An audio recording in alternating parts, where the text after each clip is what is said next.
این هفته خبر تو خبر داره براتون از ترس آخوندا نسبت به قیام مردم اصفهان و معاون اول مشنگ رئیسی که اومد توی تیوریش تا با این حرفا از عمامه عظما حفاظت کنه.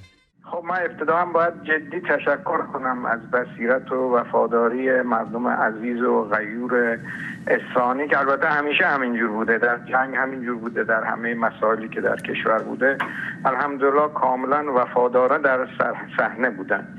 معاذ خوشسالی وضعیتی پیش آورده، خب در اکثر استانهای کشور دچار مشکل هستیم به شکل. اما مردم اصفهان دست دشمنان زاینده رود رو خوندن و اینجوری عمامه ولایت رو پریشون کردن.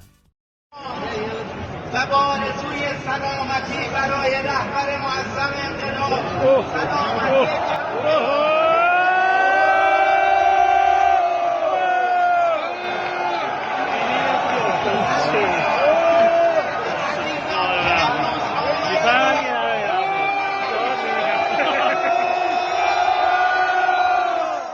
یارو بسیجیه حواسش نبود که اینجا جای این جوشکاریا نیست.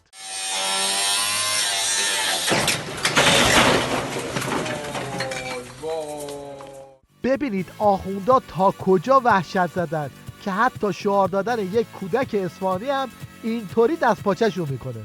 مردمان ایران همت کنین دوباره، مرگ بر دشمن زاینده رود.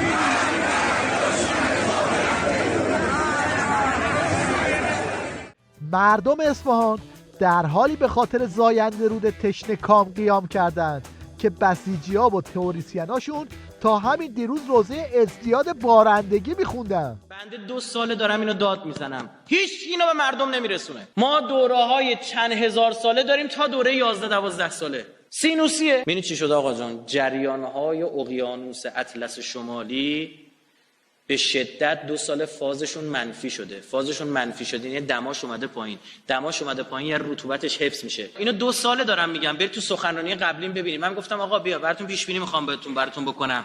امسال بارندگی خیلی زیاد خواهیم داشت. امسال بارندگی با پارسال یکی بود. آب هست ولی ول است، نه آب هست ولی کم است.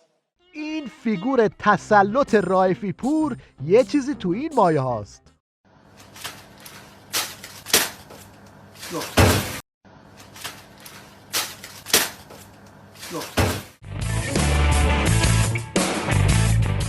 حالا وسط این هیروویر دشمن اصلی زاینده رود یعنی خامنه ای یه عده بسیجی رو به اسم نخبگان دور خودش جمع کرده تا براشون روزه آمادگی برای شرایط سخت بخونه.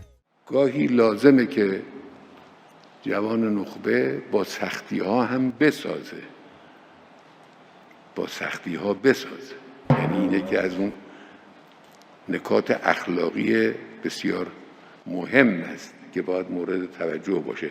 این برداشت که همه چی باید آماده باشه، در جای خود باشه تا نخبه بتوانه کار بکنه، این برداشت درستی نیست. ظاهراً عظما خبر نداره که کار از سختی و این حرفا گذشته و طوری شده که حتی اعضای استبل ولایت هم از این حرفا میزنن. ما با عزت ایرانیان چه کرده ایم؟ دیگر این دولت و آن دولت برای مردم فرقی ندارند. شعله‌های بحران اقتصادی چارگوشه معیشت و زندگی مردم را به آتش کشیده است. مردم دیگر اعتمادی به مسئولین ندارند. حتی میگویند ما وقتی وعده و قولی از مسئولین میشنویم دلهره بیشتری میگیریم، چون در کمترین مدت خلاف آن اتفاق میافتد. رئیسی هم که بیخیال همه چیزه و سخت مشغول تولید سوتی‌های جدیده. این هم یکی از آخرین سوتیاش. راه بندازید، من جلوی این ظاهرسازی‌ها رو خواهم گرفت. تولید در این کشور من راه انداخت. یعنی کشوری است که اینقدر ظرفیت داره، این همه اینجا کارخونه. این هم تصویری از رئیسی در حال استارت زدن یکی از تولیدایی که میخواد راه بندازه.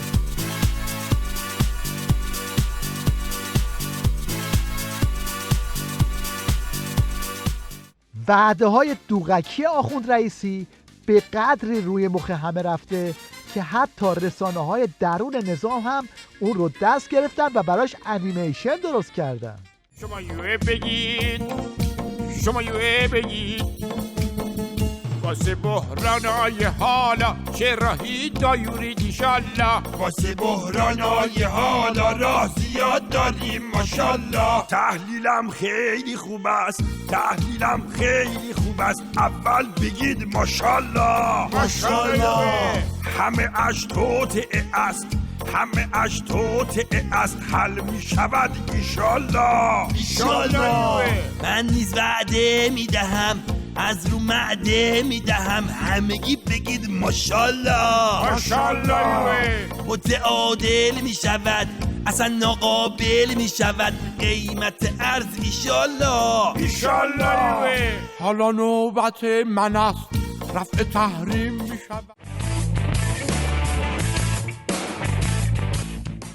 از اون طرف امام جمعه های خامنه ای هم برای ماسمالیزاسیون قضایا یه قری سر رئیسی و تیم اقتصادیش میزنن تا به خیال خودشون اوضاع انفجاری رو آروم کنن.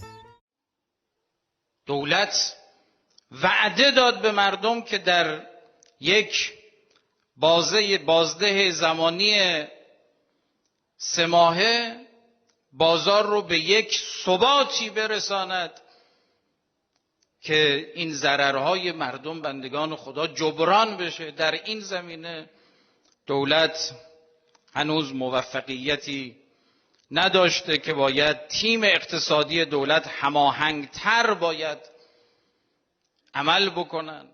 احتمالاً عملکرد تیم اقتصادی دولت رئیسی یه چیزی تو این مایه هاست.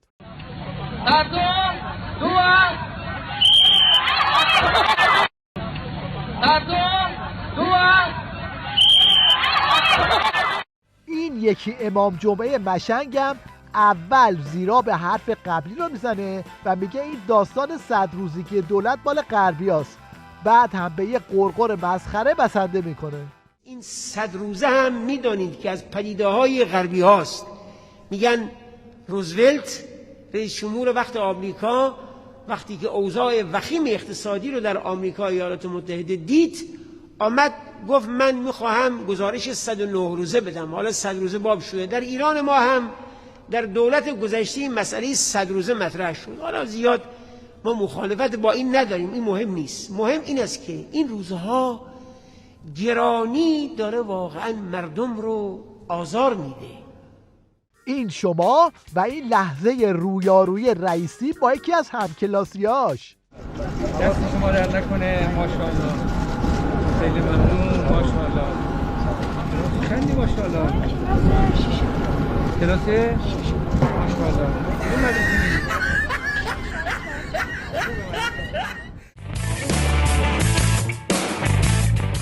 ببینید ورزشکارا تو رژیمی که مدعی مدیریت جهانیه از چه وضعیتی برخوردارن. پیام گروهی ملی پوشان فوتبال حاوی مطلب مهمی بود. 1 سال از لباسهای کهنه را میپوشیم و هر بار پس از شستشو دوباره باید بپوشیم. این بخشی از پیام منتشر شده بود که بازتابش آن طرف آبها هم مشاهده شد. تیوی ریش هم همین موضوع رو مضحکه کرده. پامو گذاشتم روی این کار، پامو گذاشتم روی این کار. یه ماشین لباسشویی برای این تیم نمیخرن. شماره 17 آماده باش برید تو زمین. 17 برای چی؟ 17 لباسش خیسه، دارم میشورم چنگ میزنم. مگه نمیگم این تعویضا رو با من هماهنگ کنی؟ تیم عقبه، باید مهاجم بفرستین تو. استرس نده به من. مهاجم بفرستین تو. مهاجم نمیخواد بفرستی تو. بی 9 شستم. 9 خشکه. بیا 9 اونجا بردار 9 بفرست تو. 9 دعوت نکردی. باز داره به من استرس میده. باز بابا سیار منش من مهاجم نیست. 9 بکن تنش بفرستش تو. بله، آخوندا از اون طرف مسئله لباس ورزشکارا رو نمیتونن حل کنن، اما از اون طرف همین ورزشکارا رو برای تبلیغ عظما و جک و جونوراش تحت فشار قرار میدن. بارها تقاضا کردم، درخواست دادم که به من کمک مالی کنین برای مسابقات جهانی که باید برم. جلسه گذاشتن حدود 20 روز پیش که طی اون جلسه آقای صنعتی رئیس هیئت اومد و یه پیشنهاد داد که آیا سروزا تو اگه میخوای کمکی بگیری راهش این نیسته، باید مسیرت اینه که باید بیای با پوستر قاسم سلیمانی عکس بگیری. اگه مدالی که میخوای مثل قبل بگیری به کادر درمان و اینا اهدا کنی، باید بیای به قاسم سلیمانی اهداش کنیم. اینطوری میشه که استعدادهای ورزشی در ایران یا مجبور به مهاجرت میشن و یا به کارهای غیر از استعدادشون مشغول میشن.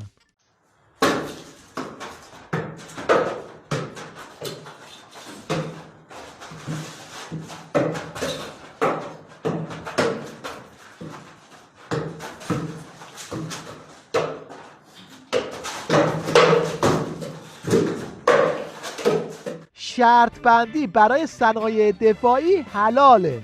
این جدیدترین فتوای آخوندا برای دزدی و چپاوله. البته ما یه استثناءاتی همینجا عرض بکنم، ما یه استثناءاتی رو در قانون آوردیم، مثلا شمشیربازی شرط بندیش اشکال نداره، سوارکاری هم از اسب سواری، شتر سواری، قاطر سواری، یعنی این مسابقات تو این مسابقات سوارکاری باز هم اینا استثناء شده. چرا؟ چون نص صریح فقه شرع ما هست، یعنی اینا استثنایی که قانون انجام داده بر اساس روایات ما و فتوای مراجع بزرگ ما هست و همینطور هر چیزی که سیستم به اصطلاح دفاعی ما رو تقویت بکنه، مثلا در بحث شرط بندی روی مثلا موشک، شرط بندی روی به اصطلاح وسایل دفاعی ما، اینا اشکال نداره، یعنی اینها استثناء شده.